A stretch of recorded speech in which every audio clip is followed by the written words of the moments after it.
kericuhan terjadi, saya nggak tahu, saya cuma lihat di media sosial ya.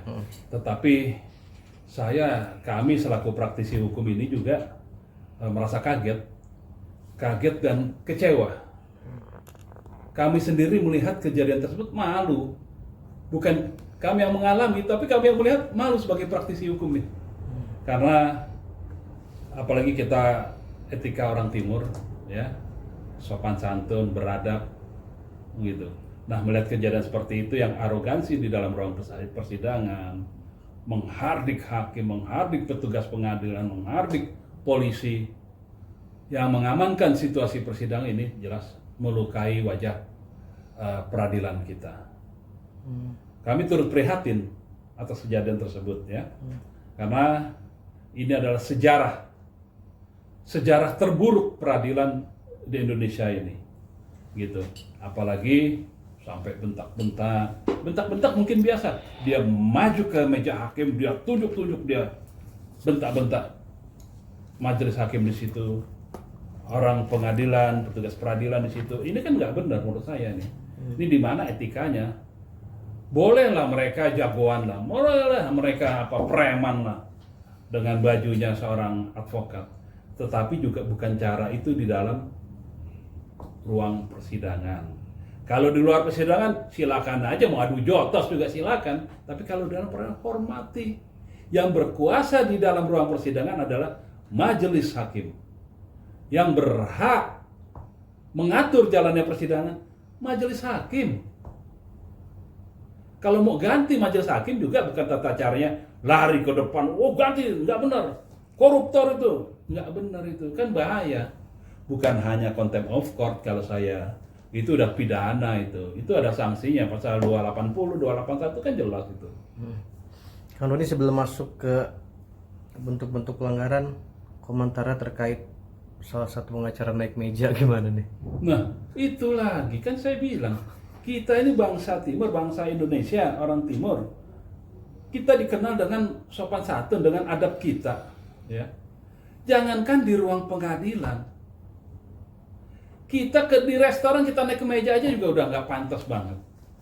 Oke lah, di rumah sendiri pun kita naik meja rasanya nggak pantas kok. Gitu, etikanya di mana? Apalagi ini dengan seorang advokat dengan baju toga naik ke atas meja persidangan loh itu. Nah, jangankan kami yang di luar nih, kawan-kawannya sendiri juga melarang itu. Wah, sampai tunjuk itu orang yang naik ke meja itu. Akhirnya sampai turun. Nah, ini kan artinya nggak ada etika sama sekali, gitu loh. Nah, akhirnya kan merembet kemana-mana. Akhirnya dicarilah latar belakangnya, dicarilah pendidikannya, sekolah di mana. Akhirnya merembet. Ini jago sekarang netizen ini. Jadi janganlah aneh-aneh. Kalau mau preman di luar persidangan, mau jadi preman di luar di lapangan, bukan dalam persidangan. Nah, saya sendiri, ya itu tadi, sungguh memalukan. Ada yang teriak-teriak, ada yang naik ke atas meja. Ini kan nggak benar, gitu. Dari segi etika aja dulu deh. Dari segi etika aja itu udah nggak pantas gitu, memalukan itu. Kan tadi sempat menyinggung sejarah kelam dunia peradilan Indonesia ya. Ya. Akan seperti apa nih Kang menurut Kang Doni dengan ini kan menjadi presiden buruk ya, contoh yang tidak baik.